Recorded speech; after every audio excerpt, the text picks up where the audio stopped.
พี่น้อยแมงกระเดืออ๋อครัวคักเลยนี่บ่แม่นแมงอันโป้มกี่อย่างเด้อนี่แมงเป็นแมงกระเดือแมงกระเดือเนาะเจ้าเอิ้นแมงอย่างนี้อันนี้กระเดือเลย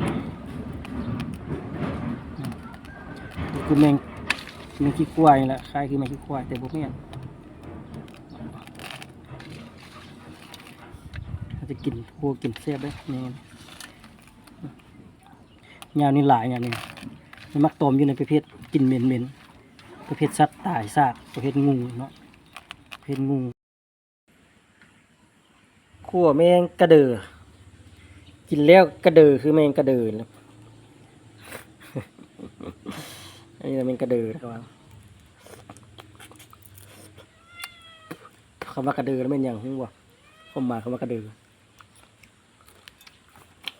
คำว่ากระเดือก็คือคันแต่คันอย่างบุ้งคิดเอา